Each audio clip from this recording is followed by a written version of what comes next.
श्रीमद भागवत महापुराण स्कंध 5 अध्याय 1 प्रियव्रत चरित्र। परीक्षिताने विचारले, मुनिवर्य, महाराज प्रियव्रत भगवत भक्त असून आत्माराम होता। ज्यात गुंतल्यामुळे मनुष्याला आपल्या स्वरूपाची विस्मृती होते आणि तो कर्मबंधनाने बांधला जातो, त्या गृहस्थाश्रमात तो कसा रमला? हे विप्रवर, अशा निहसंग महापुरुषांचा गृहस्थाश्रमाविषयी असा आग्रह असणे मुळीच योग्य वाटत नाही। हे विप्रश्रेष्ठ, ज्यांचे चित्त पुण्यकीर्ती श्रीहरींच्या चरणांच्या शीतल छायेच्या आश्रयामुळे शांत झाले आहे, अशा महापुरुषांची कुटुंबाविषयी खरे म्हणजे आसक्ती असत नाही। ब्राह्मण महाराज प्रियव्रताने स्त्री, घर आणि पुत्र इत्यादींमध्ये आसक्त राहून सुद्धा कोणत्या प्रकारे सिद्धी प्राप्त करून घेतली आणि कशामुळे त्याची भगवान श्रीकृष्णांमध्ये अविचल भक्ती निर्माण झाली, याविषयी मला मोठा संशय आहे। श्री शुकाचार्य म्हणाले, राजन, तुझे म्हणणे अगदी योग्य आहे।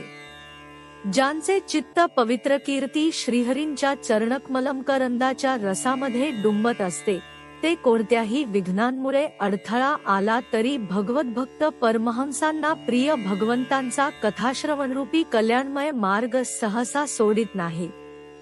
राजन, राजकुमार प्रियव्रत मोठा भगवत भक्त होता। श्रीनारदांच्या चरणांची सेवा केल्यामुळे त्याला सहजच परमार्थ तत्वाचा बोध आला होता। तो ब्रह्मज्ञानाची दीक्षा घेणार होता, परंतु त्याचे वडील स्वयंभू मनूंनी पृथ्वीपालन करण्यासाठी शास्त्रात सांगितलेल्या सर्व श्रेष्ठ गुणांनी तो संपन्न आहे, असे पाहून त्याला राज्य चालवण्याची आज्ञा केली। परंतु प्रियव्रताने अखंड समाधियोगाने आपली सर्व इंद्रिये आणि क्रिया भगवान वासुदेवांच्या चरणी समर्पण केल्या होत्या। जरी पित्याच्या आज्ञेचे उल्लंघन करणे उचित नव्हते, तरी राज्य करताना आपले आत्मस्वरूप मिथ्या प्रपंचानेही आच्छादित होऊन जाईल, या विचाराने राज्यपद स्वीकारण्यात त्याला रस वाटला नाही।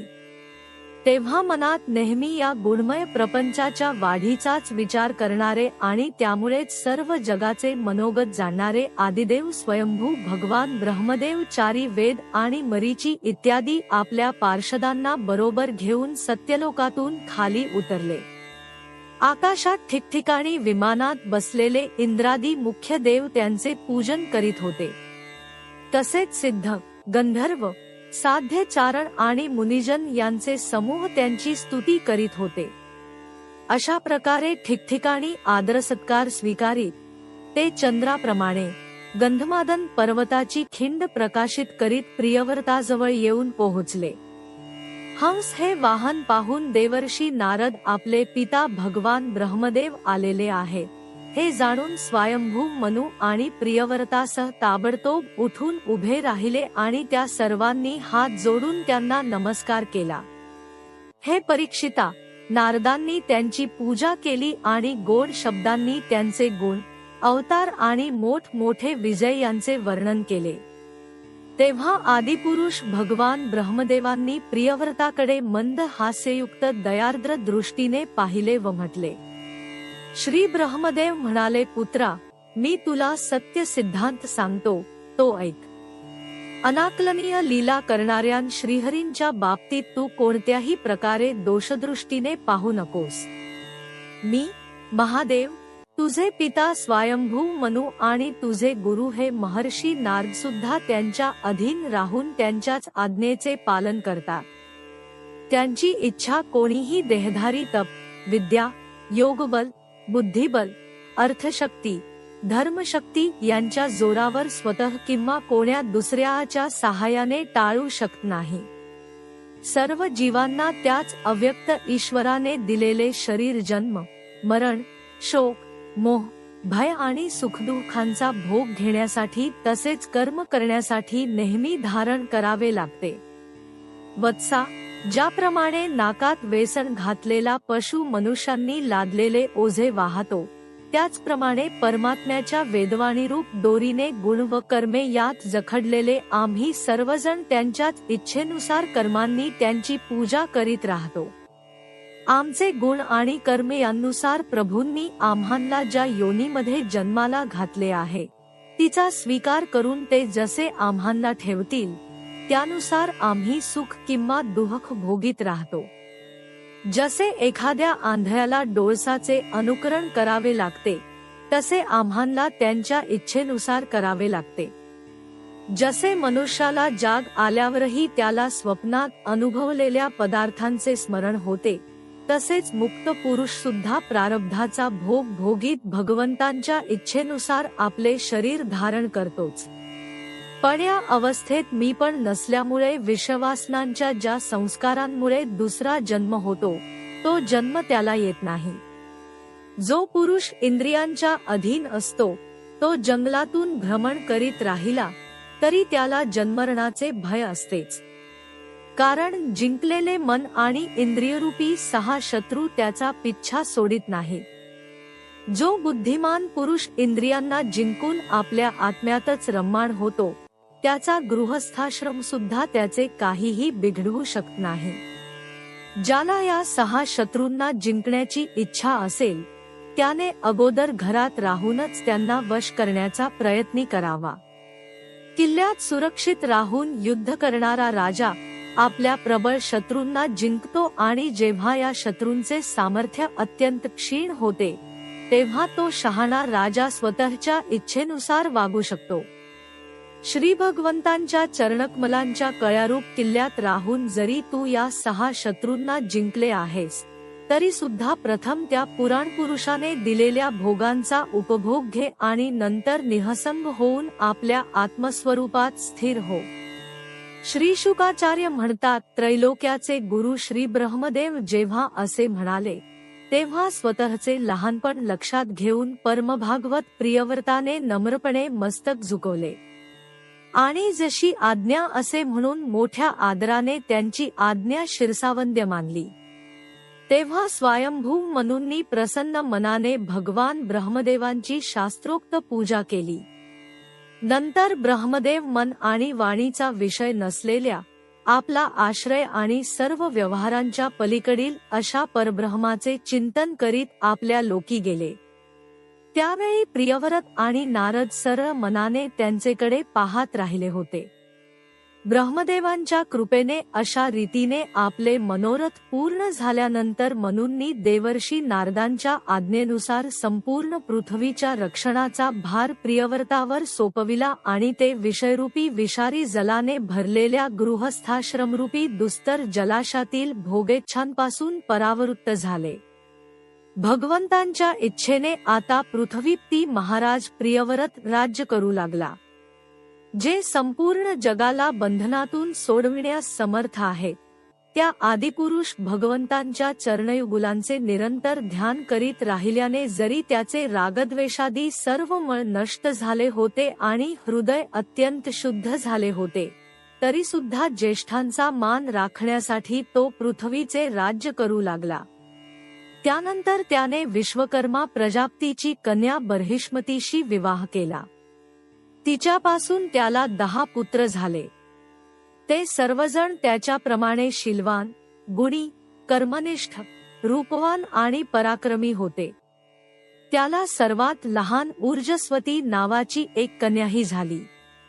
आग्निध्र, इध्मजिव्ह, यज्ञबाहू, महावीर, हिरण्यरेता, घितपृष्ठ, सवन, मेधातिथी, वितिहोत्र आणि कवी अशी त्या पुत्रांची नावे होती। ही सर्व नावे अग्नीची आहेत।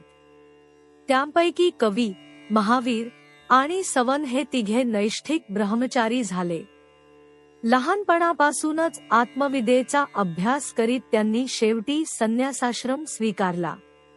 या निवृत्तीपरायण महर्षींनी संन्यासाश्रमात राहून सुद्धा सर्व जीवांचे अधिष्ठान आणि संसारबंधनाला भ्यालेल्या लोकांना आश्रय देणाऱ्या भगवान वासुदेवांच्या चरणारविंदांचे निरंतर चिंतन केले। त्यामुळे प्राप्त झालेल्या अखंड आणि श्रेष्ठ भक्तियोगामुळे त्यांचे अंतःकरण पूर्ण शुद्ध झाले व त्यात श्री भगवंतांचा आविर्भाव झाला।